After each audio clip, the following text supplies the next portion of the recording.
Dear student, very good morning. I hope कि you all are enjoying. आप सब काफी अच्छे से होंगे and you are studying at home, safe at home. Final account का theory का now we are going to see the third lecture. Expected in this lecture we will finish the theory part.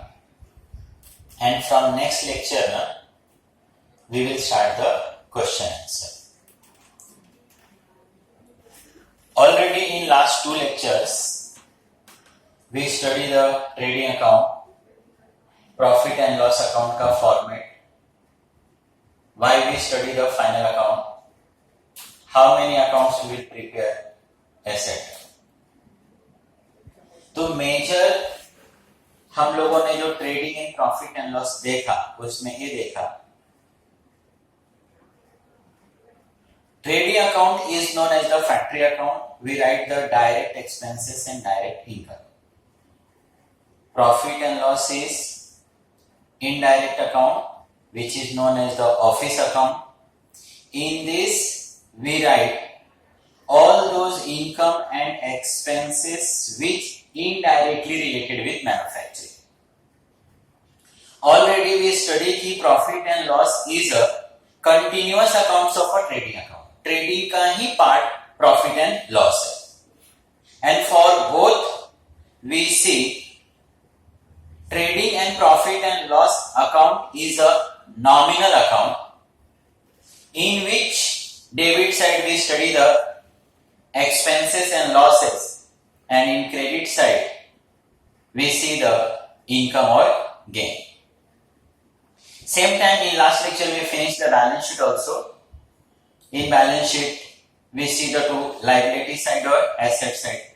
Balance sheet के लिए मैंने already थोड़ा सा लिख कर दिया कि balance sheet is not a account, balance sheet is a statement. Balance sheet we prepare on the last day of accounting year. Balance sheet we divide into two parts like others ledger की तरह. Asset side and liability side. Asset side के अंदर मैंने आपको shortcut ये समझा दिया कि due to any reason we are liable to get the money. या कोई भी XYZ ऐसी चीज मेरे पास है जिसको मैं सेल करके उसको कैश में कन्वर्ट कर सकता हूं. Land, building, plant, machine, furniture या any expenses which we made for more than 1 year. जैसे अभी इसी में आप देखोगे प्रीपेड एक्सपेंसेस, प्रीपेड सैलरी. तो मैं बोलने के लिए सैलरी बोल रहा हूं लेकिन उससे पहले क्या बोल रहा हूं, prepaid means in current year we paid the salary for the next year also.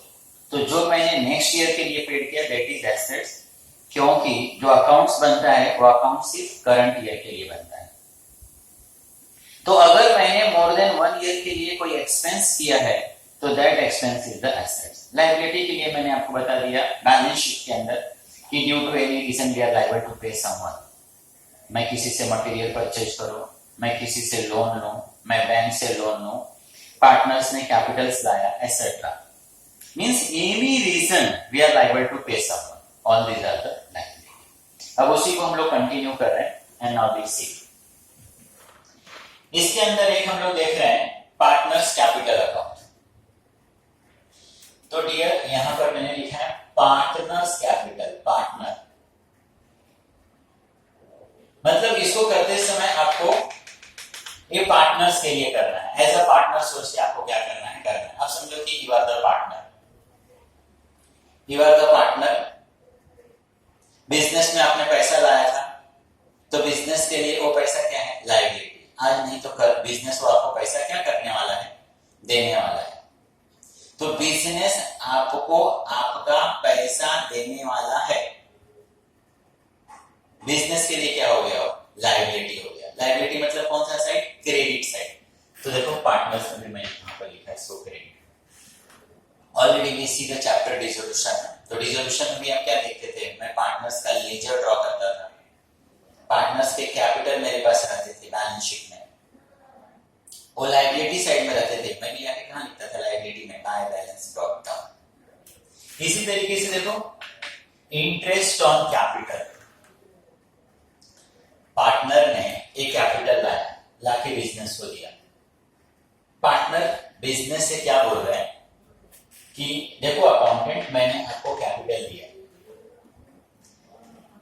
मैंने आपको कैपिटल दिया, अगर ये कैपिटल, ये फंड, ये पैसा मैं आपको नहीं देकर एक बैंक में रखता तो मुझे वहां से क्या मिलता? इंटरेस्ट।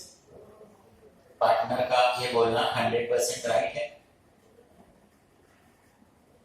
तो बिजनेस पॉइंट ऑफ व्यू से मैं सोचूं तो बिजनेस को, पार्टनर को उसके ऊपर इंटरेस्ट देना पड़ेगा। इंटरेस्ट का देना ये बिजनेस के लिए एक्सपेंस है, तो वो प्रॉफिट एंड लॉस में चला जाएगा। लेकिन पार्टनर को इंटरेस्ट मिलेगा, पार्टनर को इंटरेस्ट मिलेगा, वो पार्टनर्स के लिए इनकम होगा। इनकम कहां पर? Credit side. इनकम कहां पर? Credit side. Same for the salary and commission. Suppose कोई पार्टनर्स है, उसने फंड तो इन्वेस्ट किया लाइक अदर पार्टनर्स की तरह, but other partner suppose not participating the affairs of the company. बाकीचे जे पार्टनर्स आहेत ते कंपनीचं या पार्टनरशिप बिझनेसचा कुठल्याही कामामध्ये हस्तक्षेप नाही करत आहे, ते काम नाही करत आहे, आणि एखादा पार्टनर्स आहे त्यांनी पैसे आणले आणि at the same time he is ready to work. किंवा मी असं पण बोलू शकतो की that partner is doing something extra. तो ऑलरेडी पार्टनर्स ने डिसाइड किया कि अच्छा चलो ठीक है, आप कुछ एक्स्ट्रा करोगे ना, हम आपको पार्टनरशिप फर्म से सैलरी देंगे। वंस अगेन सेम थिंग, कौन किसको सैलरी देगा? बिजनेस पार्टनर को सैलरी देगा। बिजनेस पार्टनर को सैलरी देगा।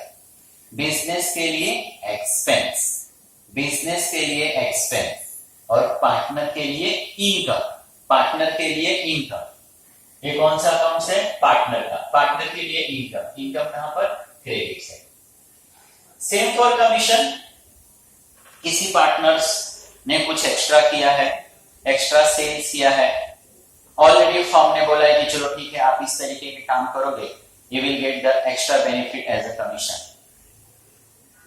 तो वंस अगेन मैं इंटरेस्ट की तरह, सैलरी की तरह इसको भी समझाऊंगा कि पार्टनर को कमीशन मिलने वाला है, income for the partner and expense for the business. तो यहां पर पार्टनर्स का लीजिए हम पढ़ रहे हैं, पार्टनर्स के लिए इनकम ना credit. Okay student, now see on the debit drawing. जिस तरीके से कैपिटल का मतलब होता है, पार्टनर अपने घर से कुछ भी बिजनेस के अंदर लेकर आता है from own pocket, that is known as the capital. उसी तरीके से अगर पार्टनर बिजनेस में से कुछ लेकर जाता है, that is known as the drawing. Partner is the receiver for that, partners लेकर गए। तो ड्रॉइंग क्या करता है? पार्टनर्स के कैपिटल को कम करता है। ड्रॉइंग क्या करता है? पार्टनर्स के कैपिटल को कम करता है। अगर मैं यहां पर एग्जांपल बोलूं, सपोज मिस्टर एक्स ने बिजनेस में 1 लाख रुपीस लाया। This 1 lakh rupees is a capital. After passing some time, after 6-7 months, suppose Mr. X need some fund for his personal use। वो बिजनेस के पास आता है और बिजनेस को बोलता है, see mister accountant, urgently I required 40,000 rupees मेरे पर्सनल यूज के लिए। अकाउंटेंट बोलता है don't worry sir, we have the sufficient fund. उसने 40,000 रुपीस ना एक्स को दे दिया। This is known as drawing. This is known as drawing. Suppose at the end of the year mister X आता है और अकाउंटेंट को बोलता है कि अकाउंटेंट, इस बिजनेस में मैंने कितना पैसा इन्वेस्ट किया है, मेरा कितना पैसा है? शायद 1 लाख रुपीस मैंने लाया था। अकाउंटेंट बोला यस सर, आपने लाने के लिए तो 1 लाख लाया था, but for your personal use आपने 40,000 रुपीस इस बिजनेस से विड्रॉ कर लिया है। So your remaining balance in business is 60,000 rupees. तो 60 कैसे मिलता है? मैं कैपिटल में से ड्राइंग को क्या कर देता हूं, माइनस। तो ड्राइंग क्या करता है, कैपिटल को कम करता है। तो हम लोगों ने उसको कहां पर लिखा, डेबिट साइड। मैं डेबिट में लिख रहा हूं, इसका मतलब एक्चुअल में क्या कर रहा हूं, मैं क्रेडिट से उसको क्या कर रहा हूं, minus. Same for this interest on drawing. यहां पर पैसा किसने लाया था, बिजनेस में पार्टनर ने। पार्टनर आके लाउडली बोला अकाउंटेंट को कि देखो मैंने पैसा ला के दिया, अगर ये पैसा मैं बिजनेस में नहीं लाया होता, मैं बैंक में एफडी करता तो मुझे वहां से इंटरेस्ट मिलता। सो प्लीज जो मैंने पैसा लाया उस पर आप मुझे इंटरेस्ट दो। Eight that time partner is 100% right. Accountant ने पार्टनर को इंटरेस्ट दिया। अब यहां पर पार्टनर पैसे लेकर आया नहीं है, उल्टा पार्टनर पैसे लेकर गया है। अब यहां पर अकाउंटेंट पार्टनर को बोलेगा, सर आप बिजनेस में पैसे लेकर आए थे तो आपने बिजनेस से इंटरेस्ट लिया था, इस समय आप बिजनेस से पैसे लेकर गए हो, आप बिजनेस का पैसा यूज कर रहे हो। तो प्लीज जिस तरीके से आप लाए थे तो आपने बिजनेस से इंटरेस्ट लिया, तो अब लेकर गए हो तो आपको बिजनेस को इंटरेस्ट देना पड़ेगा। यहां पर पैसा लिया किसने है, पार्टनर ने। इंटरेस्ट कौन देगा, पार्टनर। पार्टनर के लिए क्या होगा, एक्सपेंस एंड लॉस। बिजनेस के लिए क्या होगा, इनकम और गेन। तो ये इंटरेस्ट ऑन ड्राइंग अगर आता है तो ये पार्टनर्स के लिए एक्सपेंस एंड लॉस, पार्टनर्स के डेबिट में रहेगा। But same time profit and loss में जो फर्म का अकाउंट्स है उसमें कहां रहेगा, क्रेडिट साइड में। उसमें कहां रहेगा, क्रेडिट साइड। अब अगर इसको डियर शॉर्टकट ध्यान में रखना है तो इस तरीके से ध्यान में रखो, any amount which we are going to credit it. Partners के अकाउंट में अगर हमको कुछ क्रेडिट करना है, पार्टनर्स को कुछ भी देना है, तो we write on the liability side. Partner कुछ भी लेकर गया है या पार्टनर से लेना है, that we write on the debit side. Partner को बिजनेस अगर देगा तो पार्टनर्स के क्रेडिट साइड। बिजनेस से पार्टनर ने लिया है या पार्टनर से लेना है, that we write on the debit side. As usual we close the ledger. ये पार्टनर्स का बैलेंसिंग फिगर है, प्लस माइनस करने के बाद पार्टनर का इतना पैसा बचा, ये जो पैसा बचेगा ये पार्टनर्स को एट द एंड उसका स्टेटस होगा कि आज पार्टनर्स का इतना क्लोजिंग बैलेंस है। जैसे कि एग्जांपल बोलो, चलो मिस्टर एक्स का 1 लाख रुपीस था, 10,000 इंटरेस्ट समझो, एक 20,000 रुपीज सैलरी समझो, एंड सपोज एक 10,000 इनका कमीशन समझो, तो टोटल हो गया 1,40,000। मतलब इसी लैंग्वेज में बोलूं तो मिस्टर एक्स का 1,40,000 फिलहाल बिजनेस में था।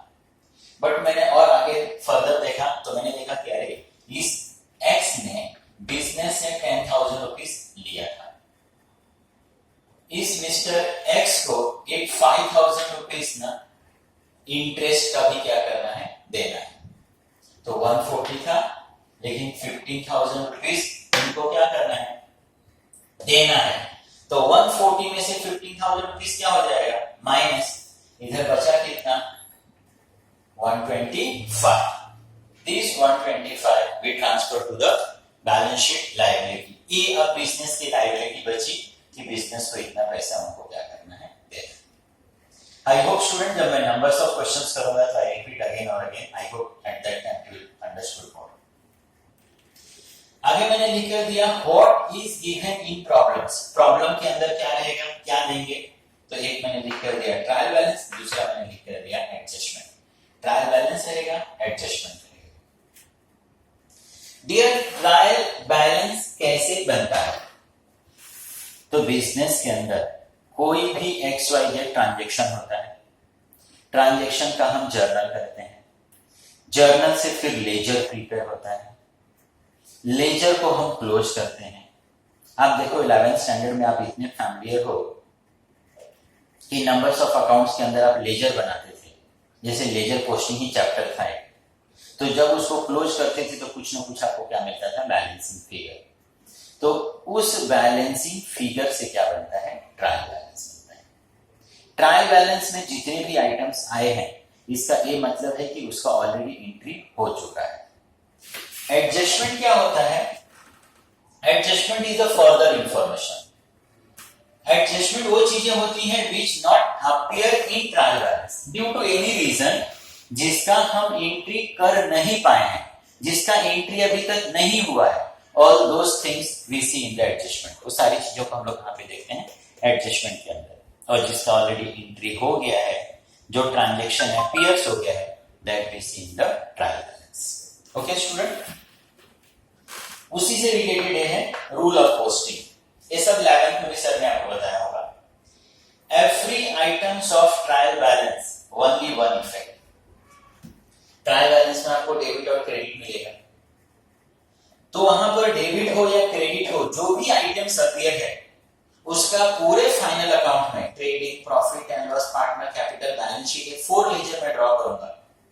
तो पूरे उस बैलेंस शीट में, पूरे उस फाइनल अकाउंट में we give the only one effect. वो कहीं पर भी एक ही जगह अपीयर होगा। उसके आगे भी लिख दिया हूं कि काफी इजी, आपको कंफ्यूजन ना हो। मैंने लिखा है debit items of trial balance, trading, profit and loss, balance sheet, ऐसे। मतलब आप कंफ्यूज मत होना। कितने टीचर्स कॉलेजेस में डेबिट और क्रेडिट दोनों साइड का पोस्टिंग एक साथ करते हैं, वहां पर मैक्सिमम स्टूडेंट गलती करते हैं। जब कभी भी आप फाइनल अकाउंट करोगे, when you start your posting, तो first you finish all debit item. जब आप डेबिट साइड का पोस्टिंग करोगे तो आपका माइंड काफी क्लियर होगा कि डेबिट साइड का मतलब एक्सपेंसेस, लॉसेस, एसेट्स। डेबिट के आइटम्स डेबिट साइड में ही जाएगा, ट्रेडिंग, प्रॉफिट एंड लॉस और बैलेंस शीट में जाएगा। बैलेंस शीट का मतलब, बैलेंस शीट एसेट्स का मतलब डेबिट साइड।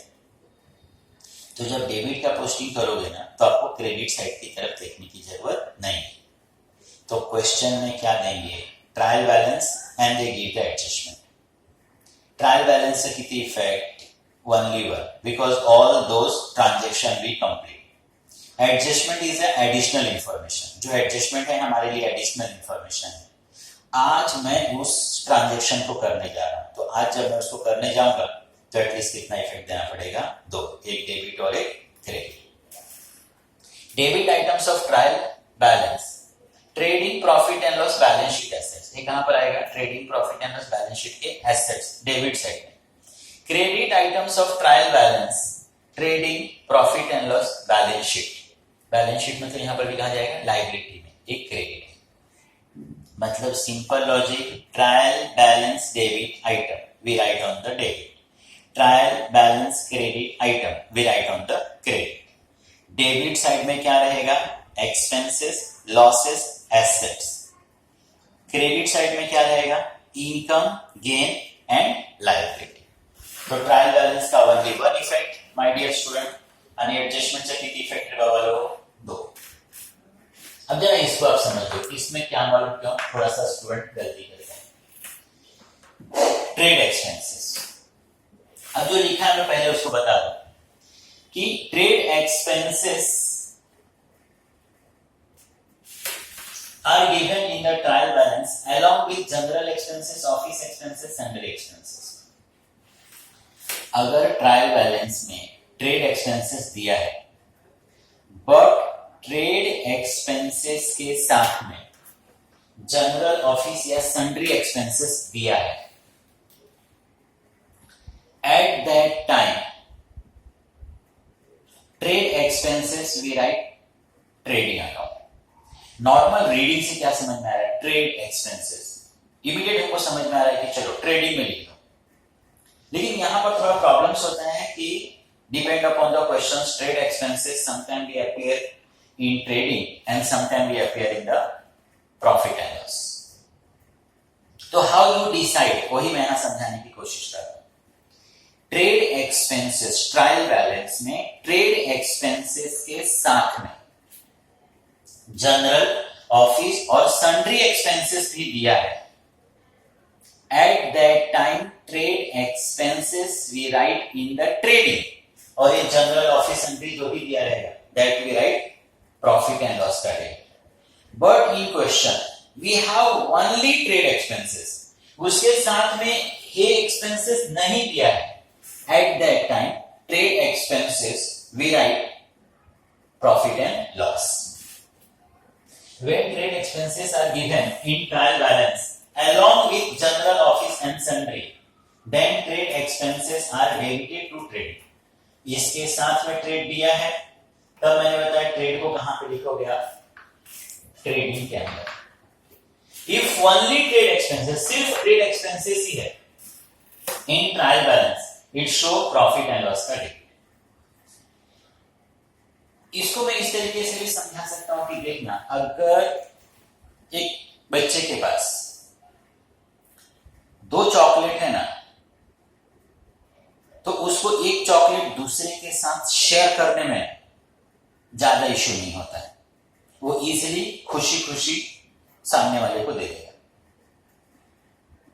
बट उस बंदे के पास एक ही चॉकलेट होना, उस बच्चे के पास एक ही चॉकलेट होना, तो जल्दी वो सामने वाले के साथ शेयर नहीं करेगा। मोर और लेस इसी तरीके से यहां पर है, ट्रेड के साथ जनरल, ऑफिस, सन्ड्री भी है। तो ट्रेड एक्सपेंसेस उसने ट्रेडिंग में लिख दिया, और प्रॉफिट एंड लॉस में भी लिखने के लिए कुछ तो है, जैसे उस बच्चे के पास सामने वाले को देने के बाद भी तो खुद के पास है, तो उसने जनरल, ऑफिस, सन्ड्री को प्रॉफिट एंड लॉस में लिखा। बट उसके पास सिर्फ एक ही चॉकलेट था, तो खुद के पास रखेगा। तो यहां पर भी सिर्फ ट्रेड एक्सपेंसेस है, उसके साथ में एक्स्ट्रा नहीं है, तो उस समय वो सिर्फ और सिर्फ कहां लिखेगा, प्रॉफिट एंड लॉस में। ट्रेड एक्सपेंसेस कहां पर आ जाएगा, profit and loss. I hope everyone student. अब इसी के साथ मैंने फिर यहां लिख दिया है एडजस्टमेंट। मैं रिपीट कर दूं कि यहां पे सारे एडजस्टमेंट्स अपियर नहीं किया है, we have the numbers of adjustment, but अब 6-7 एडजस्टमेंट्स देखोगे ना, जो again again again again repeat होता है 11th स्टैंडर्ड, 12th स्टैंडर्ड के लिए। और यहां पर एडजस्टमेंट मैंने 4 लिखा है, लेकिन अब एडजस्टमेंट में अच्छे तरीके से आपको समझा पाऊंगा when we have the question. जब क्वेश्चंस रहेगा तो मैं बोलूंगा कि देख, ये बैलेंस शीट एसेट्स में जाएगा, ये लायबिलिटी में जाएगा, प्रॉफिट एंड लॉस डेबिट में जाएगा, etcetera.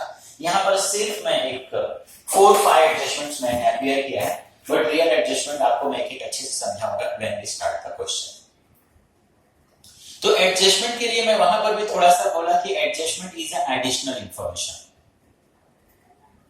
Those transaction which we not appear, जिसका हमने एंट्री नहीं किया है, those we write in the adjustment. तो जैसे मैं बोल रहा हूं कि हमने एंट्री नहीं किया है इसके लिए, लेकिन वो दिस ईयर ही ट्रांजैक्शन हुआ है, हम किसी रीजन से एंट्री नहीं कर पाए, तो मैंने बताया कि that we write in the adjustment.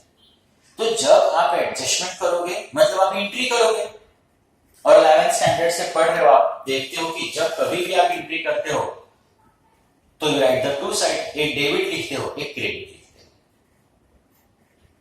तो इस एडजस्टमेंट से आप एक चीज ध्यान में रखना कि every adjustment year at least 2 effect, every adjustment year at least 2 effect.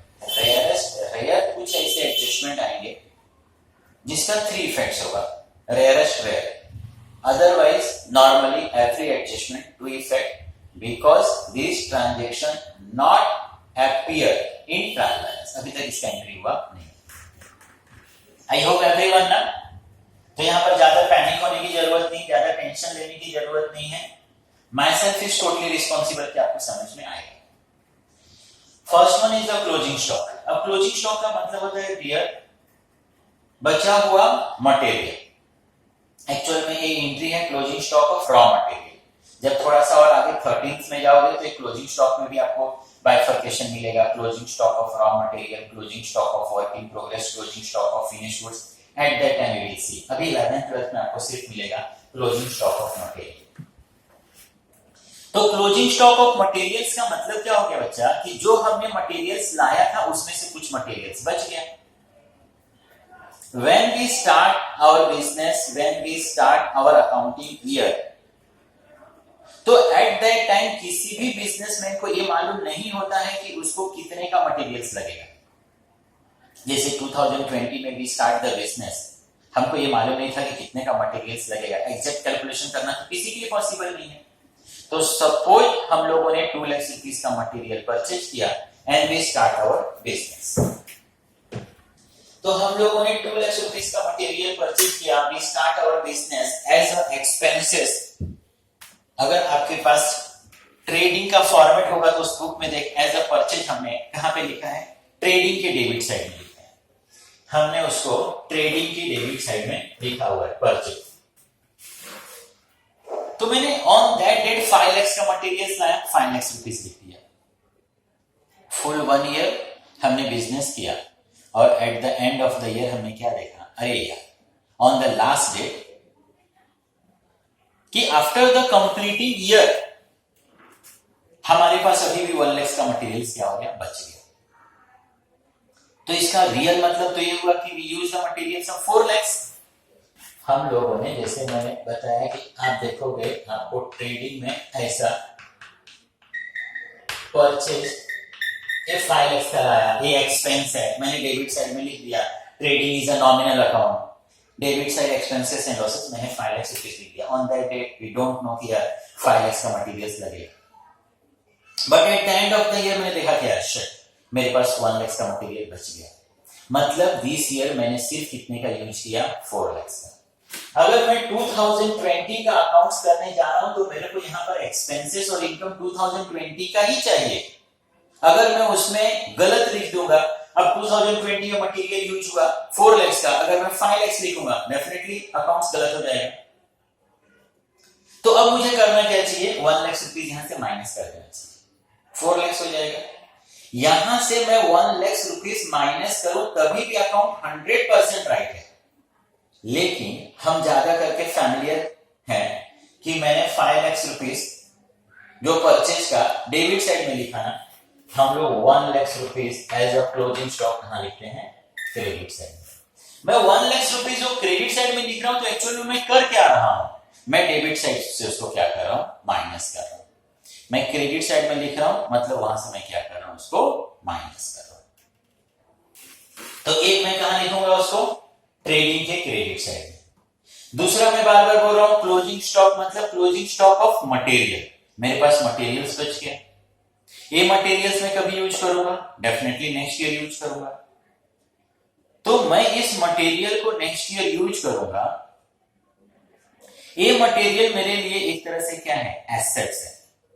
अगर इस मटेरियल को मैं चाहूं कि मोर देन 1 ईयर अपने पास कीप करके रख सकता हूं। मैं सोचूं कि चल इसको कैश में कन्वर्ट करूं, डेफिनेटली मैं कैश में क्या कर सकता हूं, कन्वर्ट कर सकता हूं। तो ये मेरे लिए क्या है, एसेट्स है। तो where we write the second effect, तो we write the second effect balance sheet का एसेट्स है, बैलेंस शीट का एसेट्स है। फिर से मैं रिपीट कर दूं, closing stock of raw material, ये आपका एडजस्टमेंट है। Closing stock of raw material का मतलब जो मटेरियल्स मेरे पास बच गया, मेरे पास मटेरियल्स बच गया मतलब वो दिस ईयर का मेरा एक्सपेंस नहीं है, तो दिस ईयर के मटेरियल से माइनस होना चाहिए। मटेरियल में लिखा कहां पर हूं, ट्रेडिंग में, तो माइनस भी कहां से होगा, ट्रेडिंग से। That's why we write on the credit side, मैंने क्रेडिट साइड में इसको लिख दिया। और दूसरा मैंने बताया कि मैंने मोर देन 1 ईयर के लिए एक्सपेंस कर दिया, क्योंकि मैंने तो पैसा सामने वाले को एक्स्ट्रा 5 लाख रुपीस दिया है ना, 5 लाख में से 4 लाख का ही दिस ईयर यूज हुआ। मतलब एक तरह से मैं बोलूं कि 1 लाख रुपीस मैंने एक्स्ट्रा मेरा किसी के पास है, तो मेरे लिए क्या हो गया, एसेट्स हो गया। मैं उस मटेरियल को सेल करके once again we can convert in cash. Outstanding expenses, outstanding का मतलब क्या होता है, बाकी। अब किसी भी तरह का एक्सपेंस वो ट्रेडिंग में भी हो सकता है, प्रॉफिट एंड लॉस में भी हो सकता है। जैसे अगर मैं एग्जांपल बोलूं तो मैंने सैलरी किसी को 10,000 रुपीस दे दिया है, तो 10,000 दे दिया तो उसका मैंने एंट्री कर दिया, that appear on the trial balance.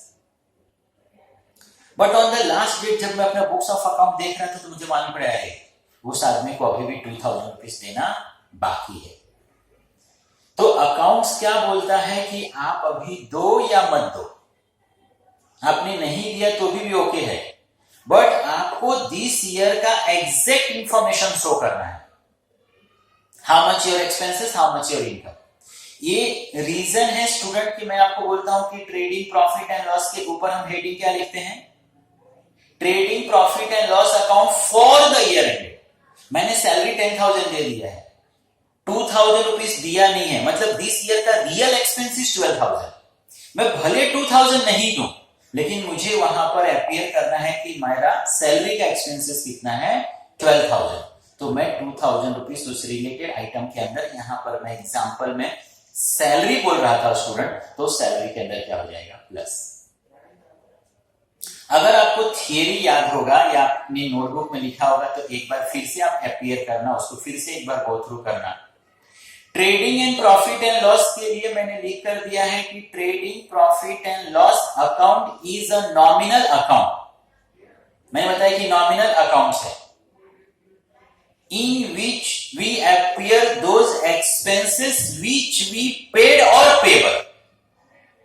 मैंने क्या लिख दिया, those expenses which we paid or payable, मतलब जो एक्सपेंसेस मैं पेड कर दिया हूं या करना बाकी है, all those expenses पे है। That's why the reason कि 2,000 रुपीज इसमें मैं क्या कर रहा हूं, प्लस कर रहा हूं। 2,000 रुपीज एक्सपेंस है लेकिन दिया तो नहीं है ना रे, लेकिन आज नहीं तो कल देना है।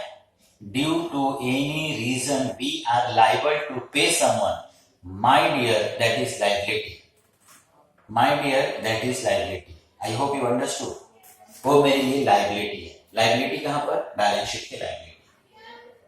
तो वही मैंने लिखा ऐड विद पर्टिकुलर एक्सपेंसेस, जो भी रिलेटेड एक्सपेंसेस है, ट्रेडिंग प्रॉफिट एंड लॉस।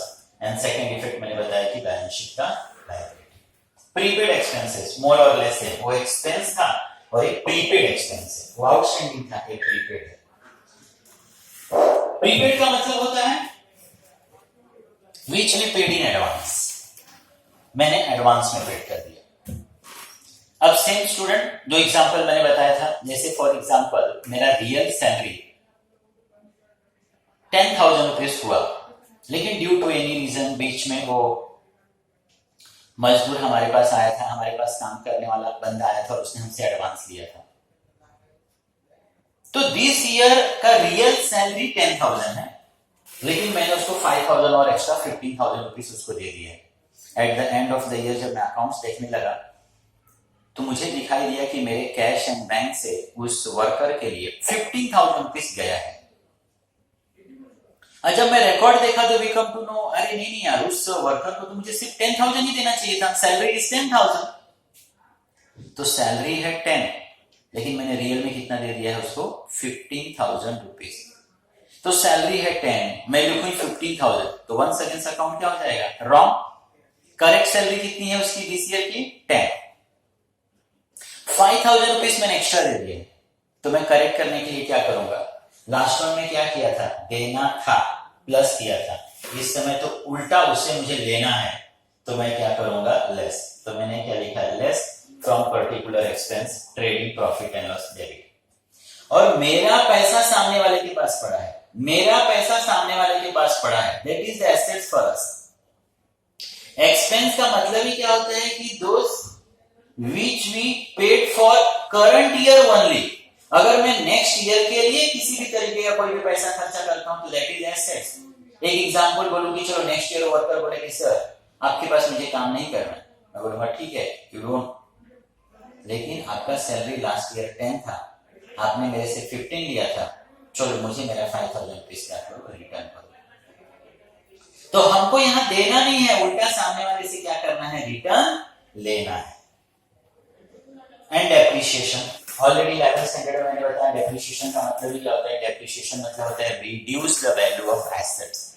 मैंने बताया कि हम एसेट्स को यूज करते हैं, यूज करने से एसेट्स टूटता है, फूटता है, खराब होता है और उसकी वैल्यू दिन पर दिन कम होती जाती है। माय डियर, बैलेंस शीट के ऊपर हम हेडिंग ही लिखते हैं balance sheet as on. As on का मतलब होता है आज का, तो हम लोगों को उस पर्टिकुलर डे का करेक्ट इंफॉर्मेशन लिखना रहता है। तो हम लोगों ने सपोज एक मशीन 5 लाख रुपीस का लाया, but through out the year हमने उस मशीन को काफी ज्यादा यूज किया, तो यूज करने से डेफिनेटली उस मशीन की लाइफ कम होगी, मशीन घिसेगा, टूटेगा, फूटेगा, तो उसकी वैल्यू क्या होती जाएगी, कम। लाया 5 लाख का था, बट ट्रूथ ये है कि आज वो 5 लाख का अब नहीं है, और हमको तो करेक्ट इंफॉर्मेशन लिखना है ना, correct profit and loss find करने के लिए। सपोज 1 लाख रुपीस से उसकी वैल्यू कम हो गई, तो हम लोग उस 5 लाख में से 1 लाख रुपीस क्या करेंगे, माइनस। तो मैंने लिखा less from the particular assets, और वो मेरे लिए क्या है, एक्सपेंस है ना, लॉस है ना। 5 लाख का मेरा मशीन था, अब तो 4 लाख का ही बचा है। एक तरह से बोलो कि 1 लाख रुपीस का मशीन मैंने क्या कर लिया, यूज कर लिया, that is the expense for us, and that we write the profit and loss का डेबिट। आई होप स्टूडेंट आपको ये समझा होगा। तो इन सारी चीजों को आपने अगेन और अगेन क्या करना है, रिपीट करना है। ओके, चलो एक नेक्स्ट में ये समझाने की कोशिश करता हूं कि आपका ना एटलीस्ट पोस्टिंग रॉन्ग ना हो।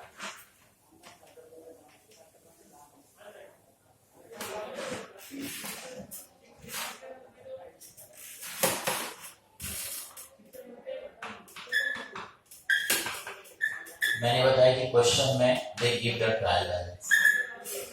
ट्रायल बैलेंस में दो साइड होता है, debit and credit. My dear, debit side के अंदर जो भी आइटम्स होगा, एक्सपेंस होगा, लॉस होगा और वो एसेट्स होगा। क्रेडिट साइड के अंदर जो भी आइटम्स होगा ना, वो इनकम होगा, गेन होगा और लायबिलिटी होगा। मैंने बताया कि डेबिट आइटम डेबिट हो जाएगा ना, क्रेडिट आइटम्स क्रेडिट हो जाएगा। तो अगर वो आइटम एक्सपेंस एंड लॉस हुआ, तो आप कहां लिखोगे, ट्रेडिंग प्रॉफिट एंड लॉस का डेबिट, और अगर वो एसेट्स हुआ तो balance sheet assets.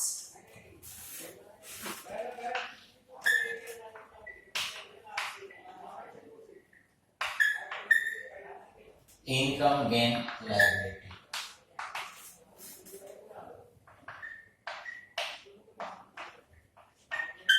Trading profit and loss credit, balance sheet liability. Okay student, अब जरा इसको आप अच्छे से समझ लो। Trial balance debit credit. अगर डेबिट साइड आप देखोगे तो डेबिट साइड में क्या रहता है, एक्सपेंसेस लॉसेस एसेट्स। अगर एक्सपेंस एंड लॉसेस है तो आप ट्रेडिंग प्रॉफिट एंड लॉस के कहां पे लिखोगे, डेबिट साइड में। अगर वो डायरेक्ट एक्सपेंस है तो यू राइट द ट्रेडिंग। अगर वो इनडायरेक्ट है, जिसके बंद कर देने से आपका मैन्युफैक्चरिंग बंद नहीं होगा, that you write the profit and loss. और अगर एसेट्स रहा तो एसेट्स आपको मालूम है, land, building, plant, machine, furniture. Any reason we are liable to get money from somewhere.